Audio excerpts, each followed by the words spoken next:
Bismillahirrahmanirrahim. Assalamualaikum warahmatullahi wabarakatuh. Alhamdulillah, salatu wassalamu ala rasulillah wa ala alihi wa sahbihi wa man walah mabad. Tulab talibat MQW kelas 8 yang dimuliakan Allah subhanahu wa ta'ala. Alhamdulillah kita bisa kembali melanjutkan pelajaran kita setelah UTS ini ya, walaupun dengan daring ya, pembelajaran dalam jaringan ya, pembelajaran jarak jauh karena memang situasi yang masih belum memungkinkan untuk pelajaran tatap muka di pondok. Insya Allah nanti ketika sudah ada kelonggaran ataupun izin dari pemerintah, insya Allah kita akan upayakan untuk segera bisa melakukan pembelajaran secara ideal di kelas. Nah, anak-anakku sekalian, kelas 8 MQ yang dimuliakan Allah Subhanahu wa taala, kita sampai sekarang ya, pada pelajaran 17 yang melanjutkan dari pembahasan kita ya. Dan sekarang kita sampai di bab tentang sihir. Insya Allah ngeri ya. Nah, sihir ini memang ada benar ya. Dan Nabi Muhammad SAW pernah disihir. Ya. Oleh sebab itu ini dalil bahwasanya sihir ini memang nyata dan memang ada. Ya. Nah, tujuan dari pembelajaran kita yang pertama, murid mengerti makna sihir secara bahasa dan istilah. Yang kedua, murid dapat menyebutkan bahaya sihir dan pengaruhnya terhadap akidah. Nah, yang ketiga, murid dapat menyebutkan 7 perkara yang membinasakan. Apa saja itu? Kita baca pengantarnya dulu. Sihir merupakan perkara yang sangat berbahaya.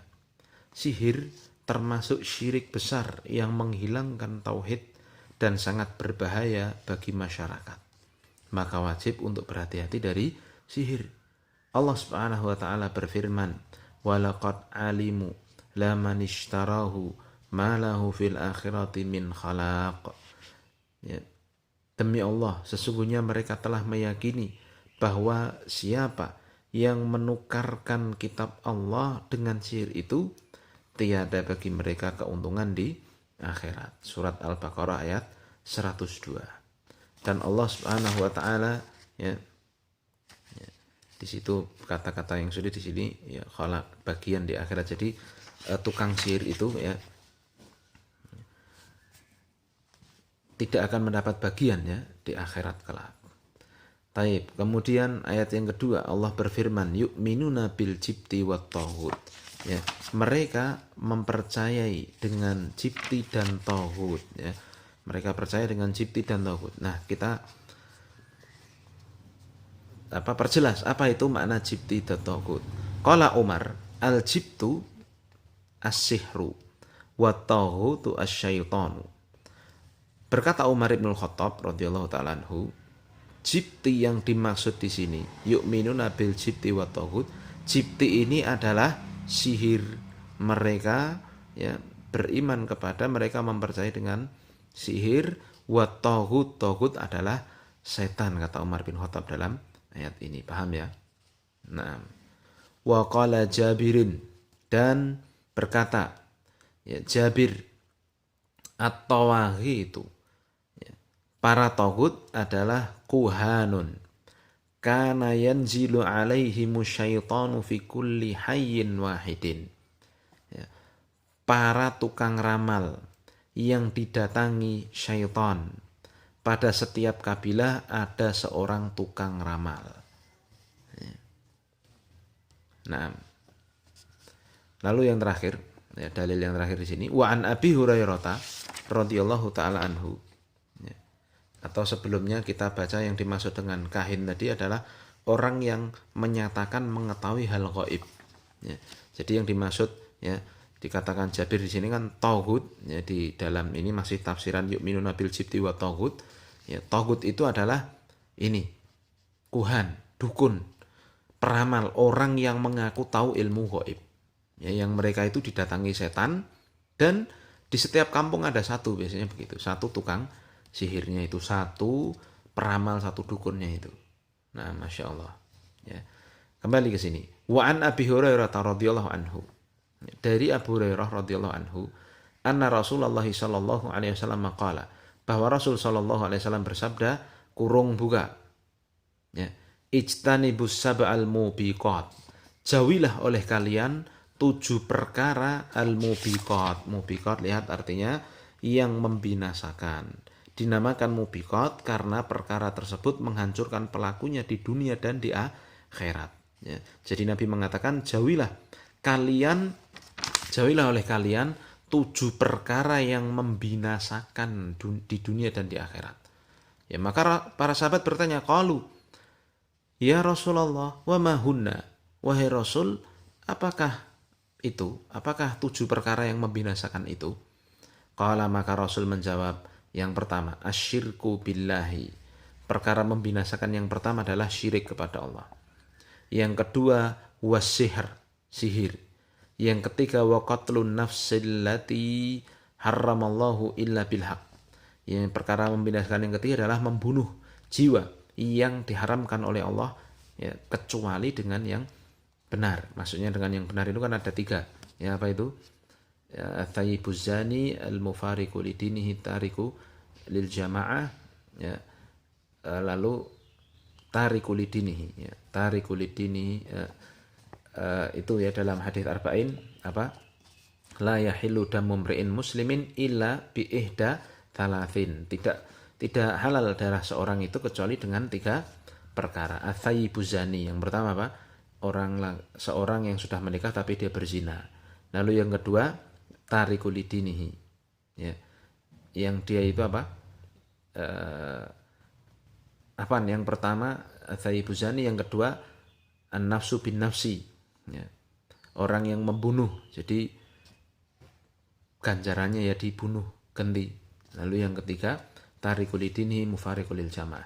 Orang yang meninggalkan agama, ya, yang dia menyempal dari jamaah. Jadi yang dimaksud kecuali dengan hak itu, ya, membunuh itu haram begitu. Kecuali 3 tadi, untuk menegakkan hukum Allah tadi. Paham ya? Nah, perkara yang keempat yang sangat membinasakan adalah ketiga ya, adalah membunuh jiwa. Lalu yang keempat, wa aklur riba. Perkara yang membinasakan adalah makan harta riba. Lalu yang kelima, wa aklu malal yatim. Memakan hartanya anak yatim. Lihat, harta anak yatim, ya, yaitu harta anak yang bapaknya meninggal dan dia belum balik. Yatim itu anak yang bapaknya meninggal dan dia belum balik. Kalau dia punya harta peninggalan dari bapaknya, ya, ini berbahaya kalau kemudian diambil, dikorupsi, dimakan dan sebagainya, ya. Itu perkara yang sangat membinasakan. Lalu yang berikutnya, ya, yang keenam, watawalli yaumaz zahfi, ya, melarikan diri, ya, ketika hari pertempuran, jadi lari dari medan perang. Lalu yang ketujuh, wa qadful muhsanatil ghafilatil mu'minat, ya, yang artinya adalah apa? Melontarkan tuduhan zina terhadap wanita yang terjaga dari perbuatan dosa dan tidak tahu menau dengannya, dan ia beriman kepada Allah Subhanahu wa taala. Di sini ada ya, qadful muhsanat. Qadfu itu artinya menuduh berzina. Muhsan artinya wanita yang merdeka yang menjaga kehormatannya. Al-ghafilat artinya adalah berlepas diri dari perkara keji dan apa yang dituduhkan kepadanya. Ini maksudnya yang ketujuh ini, menuduh seorang wanita yang baik-baik dia dituduh berzina. Ini perkara yang sangat berbahaya yang membinasakan dunia dan akhirat, ya, di antara 7 perkara tadi. Nah, sekarang ya kita masuk pokok pembelajaran dari apa yang kita bahas saat ini. Yang pertama, ya, tentunya tentang sihir kan, ya. Jadi kita harus tahu nih, apa itu sihir. Pertama, makna sihir dan hukumnya. Sihir secara bahasa artinya adalah sesuatu yang tersembunyi dan lembut sebabnya. Ini secara bahasa, kasih garis bawah ya. Sesuatu yang tersembunyi dan lembut sebabnya. Ini sihir. Adapun secara istilah, artinya mantra-mantra, jambi-jambi, atau kata-kata yang diucapkan, ya, obat-obatan, ya, penggunaan asap, disebul-sebul begitu, dan ikatan yang bisa mempengaruhi hati dan badan sehingga menyebabkan sakit, kematian, dan bisa memisahkan antara seorang dengan pasangannya. Jadi sihir itu, ya, secara bahasa kan ada apa?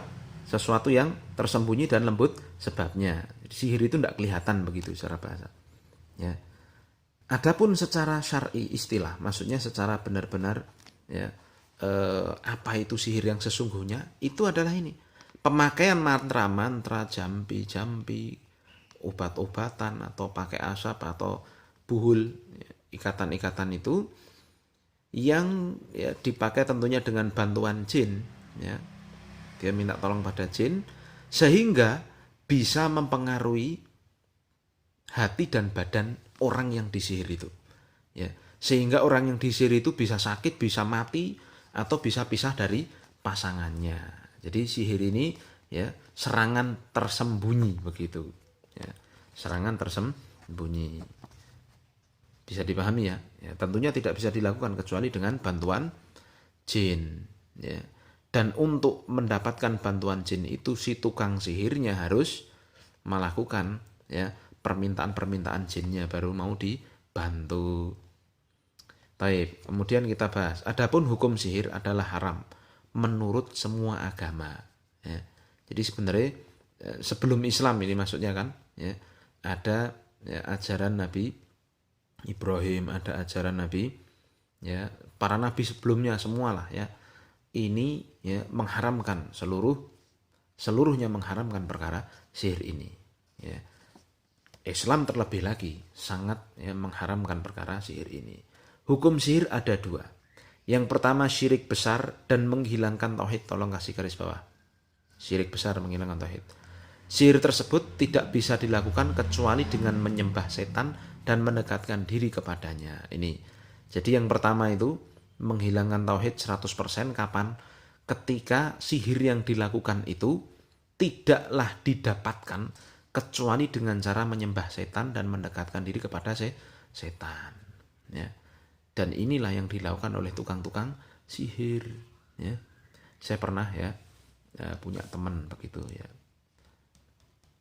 Teman cerita ya, teman saya ini alumni Saudi, ya, alumni Madinah ya, di Jawa Timur sana ya. Beliau cerita pernah diundang oleh ya orang lah begitu. Lalu di undangannya itu melihat banyak anjing dan juga ya hewan-hewan menakutkan begitulah di atas meja makan. Ya. Dalam penglihatannya anjing-anjing tersebut BAB. Ya. Tapi kok orang-orang lain sekitaran beliau, mau makan itu. Ternyata yang lain itu melihatnya sebagai hidangan yang enak. Tapi beliau ya biidnillahi azza wa jalla ya terjaga dari perkara itu ya, karena memang yang mengundang itu orang yang bermain-main jin itu. Nah, dan orang bisa sihir ini dia karena dia itu menyembah setan dan mendekatkan diri kepada setan itu. Akhirnya setan memberi bantuan. Ya. Kalau kita lihat kenyataan kan begitu ya, ada dukun-dukun yang diantara syaratnya merobek Al-Quran, diantara syarat-syaratnya ya menghinakan agama Islam dan sebagainya. Ini semua syirik besar. Kemudian yang kedua, ya hukum sihir itu adalah dosa besar, yaitu sihir yang tidak mencapai tingkatan syirik besar karena sihir tersebut tidak mencakup perkara-perkara yang syirik. Sihir jenis ini bisa dilakukan dengan perantara ramuan, obat-obatan, asap, ya dan yang semisalnya. Iya sebentar sih, kamu tunggu sebentar. Sehingga termasuk kefasikan dan dosa besar apabila pelakunya tidak meyakini bahwa ramuan tersebut bisa mendatangkan manfaat dan bahaya dengan sendirinya tanpa kehendak Allah. Sihir jenis ini mengurangi kesempurnaan tauhid karena terdapat padanya kedzaliman, permusuhan dan membahayakan terhadap orang lain. Ya, jadi yang kedua ini sihir tapi pakai ini nih ramuan-ramuan, obat-obatan ya yang semisal ya. Jadi dikasih obat nanti akan begini akan begitu. Nah, ini minimalnya dosa besar, maksimalnya syirik besar. Ya, begitu. Nanti tergantung ya bagaimana dia itu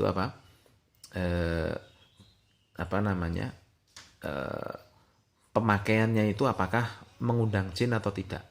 Nah, ini dia. Tapi itu semua bisa berhasil ya karena kehendak Allah. Ya, maksudnya itu terjadi karena memang Allah menghendaki itu terjadi ya, ada hikmahnya di belakangnya. Tapi kemudian ya pelajaran yang kedua, hikmah diharamkannya sihir adalah yang pertama, terdapat padanya peribadahan. Sihir itu haram kenapa? Karena memang sihir itu ada peribadahan, mendekatkan diri dan bergantung kepada setan. Karena setan tidak akan menaati orang yang melakukan sihir kecuali orang tersebut mau mendekatkan diri kepadanya dengan suatu bentuk peribadahan. Jadi setan tuh nggak akan mau nolongin sampai dia mau nyembah setan begitu. Maka sihir sangat diharamkan. Lalu yang kedua, sihir ini diharamkan apa? Karena menimbulkan kerusakan yang sangat besar di masyarakat. Karena sihir bisa membunuh, menyebabkan sakit, memisahkan seorang dengan pasangannya, juga menimbulkan permusuhan dan kebencian antara individu dalam satu keluarga. Itu semua merupakan kerusakan dan kezaliman serta permusuhan. Maka sihir sangat diharamkan. Paham ya? Lalu yang ketiga, dalil-dalil yang mengharamkan sihir. Ya. Yang pertama, firman Allah, walaqad alimu laman ishtarahu malahu fil akhirati min khalaq. Demi Allah, sungguh mereka yang telah meyakini bahwa siapa yang menukarkan kitab Allah dengan sihir itu tiadalah baginya keuntungan di akhirat. Ya. Kemudian Allah Subhanahu wa taala juga mengatakan, ya, yu'minuna bil jibti wa tauhid. Oh, ini di bawahnya. Keterangannya dulu. Sungguhnya orang-orang Yahudi telah mengetahui bahwa barang siapa yang ridho terhadap sihir sebagai pengganti dari syariat Allah, maka dia tidak akan mendapatkan bagian sedikit pun di akhirat. Jadi orang, ya, Yahudi, mereka itu tahu kalau sihir itu tidak boleh, tapi mereka ngeyel begitu, tetap memakai sihir sebagai ganti dari tuntunan petunjuk Allah. Ya, maka orang yang seperti itu tidak akan dapat bagian sedikit pun di akhirat. Sama saja seperti orang Islam yang ngakunya Islam tapi jadinya dukun. Ya. Islam tuh mengharamkan sihir, tapi kok dia ngeyel dukun. Nah, maka orang yang seperti itu tidak akan dapat bagian sedikit pun di akhirat, batal Islamnya. Ya. Karena dia telah menjual agamanya dengan dunia. Ini merupakan ancaman yang sangat keras, sehingga ayat yang mulia itu menunjukkan haramnya sihir. Lalu ayat yang kedua yang tentang mengharamkan sihir, yu'minuna bil jibti wa tauhid ini. Allah mencela orang-orang Yahudi karena mereka telah membenarkan terhadap jibti yang termasuk di dalamnya adalah sihir. Jibti tadi kan di tafsiran Umar artinya sihir, tauhid itu setan. Ya, mereka percaya kepada sihir dan setan. Ya, ini apa? Kalau beriman pada sihir dan setan berarti nggak iman pada Allah begitu. Ya. Nah, maka itu sangat dicela oleh Allah Subhanahu wa taala. Kemudian dalil ketiga yang mengharamkan sihir, nah ini ijtanibus sab'al mubiqat, ya. Di antaranya adalah yang pertama adalah syirik pada Allah, yang kedua adalah sihir tadi telah kita baca. Nah, kemudian pembelajaran yang keempat, pokok pembelajaran keempat, wajibnya berhati-hati terhadap 7 perkara yang membinasakan. Rasul Shallallahu alaihi wasallam memerintahkan untuk menjauhi 7 perkara yang akan membinasakan pelakunya, ya, dan akan mendatangkan hukuman di dunia serta adab di akhirat. Yang pertama, menyekutukan Allah. Beliau Shallallahu alaihi wasallam memulai dengan kesyirikan, karena syirik merupakan dosa yang paling besar yang Allah dimaksiati dengannya. Lalu yang kedua, sihir. Beliau SAW menyebutkan bahwa sihir setelah syirik, karena ada sebagian sihir yang menjadikan pelakunya kafir, karena sihir tidak bisa dilakukan kecuali dengan menyembah dan mendekatkan diri kepada setan dengan cara nyembelih kurban, doa, minta tolong kepada si setan. Ini ya sihir. Lalu dosa besar yang ketiga adalah membunuh jiwa yang telah diharamkan oleh Allah kecuali dengan alasan yang dibenarkan menurut syariat, yaitu jiwa seorang muslim atau jiwa kafir, dhimmi atau mu'ahad yang ada perjanjian, atau musta'man yang berada dalam jaminan keamanan berdasarkan hadits man qatala mu'ahadan lam yarih raihatal jannah. Siapa yang membunuh kafir mu'ahad berarti dia tidak akan mencium bau surga. Ya, kecuali dia orang kafir tersebut melakukan suatu yang dengannya wajib diperangi dan diterapkan padanya hukum syariat yang dilaksanakan oleh penguasa muslim, ya. Jadi hal tersebut bukan merupakan hak-hak masing-masing individu dan masyarakat. Jadi orang muslim, orang kafir dhimmi atau mu'ahad, orang kafir musta'man ini tidak boleh dibunuh begitu, kecuali untuk menegakkan 3 perkara yang saya sampaikan tadi. Lalu dosa besar yang berikutnya, yang keempat adalah makan harta riba, yaitu menggunakan riba dengan bentuk apapun. Ya, bunga bank itu termasuk riba. Ya. Nabi SAW telah melaknat orang yang memakan riba, mewakilinya, dan yang menjadi saksi dan yang menulisnya.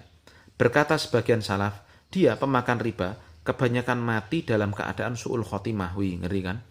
Nah, Nabi kan mengatakan, la'anallahu akilar riba. Allah melaknat pemakan riba. Ya. Wa mukilahu, dan orang yang memberi riba. Wa syahidai wa katib ya. Wa katibahu, dan Allah melaknat penulis riba, pencatat riba itu, wa syahidaihi, dan melaknat dua saksi atas terjadinya transaksi riba itu. Semuanya dilaknat oleh Allah. Dan kata para salaf ini ngeri. Ya, pemakan riba ini kebanyakan mati dalam keadaan su'ul khotimah. Jadi semoga jangan sampai kita makan riba ya. Lalu dosa besar yang kelima adalah makan harta anak yatim, yaitu melampaui batas dan menggunakan harta anak yatim bukan untuk kebaikan anak yatim ya. Nah, lalu yang keenam, lari pada hari pertemuan, yaitu melarikan diri dari hadapan orang kafir saat pertempuran. Lalu yang ketujuh, menuduh wanita yang terjaga, yaitu menuduh berzina wanita mukmin yang merdeka, yang menjaga diri serta berlepas dari perkara perzinaan itu. Inilah 7 perkara yang membinasakan yang wajib untuk kita jauhi dan berhati-hati darinya, karena semuanya merupakan dosa besar yang mewajibkan datangnya murka Allah Subhanahu wa ta'ala. Nah, itu ya tentang bahaya sihir ya dan yang menyertainya. Nah, ada tugas, ada 5 soal di situ ya. Silahkan untuk dikerjakan ya, di buku khusus, nanti bukunya dikumpulkan insyaallah. Tapi demikian yang bisa saya bawakan pada kesempatan kali ini. Kita akhiri dengan kafaratul majelis. Subhanakallahumma wa bihamdika asyhadu an la ilaha illa anta astaghfiruka wa atubu ilaik. Assalamualaikum warahmatullahi wabarakatuh.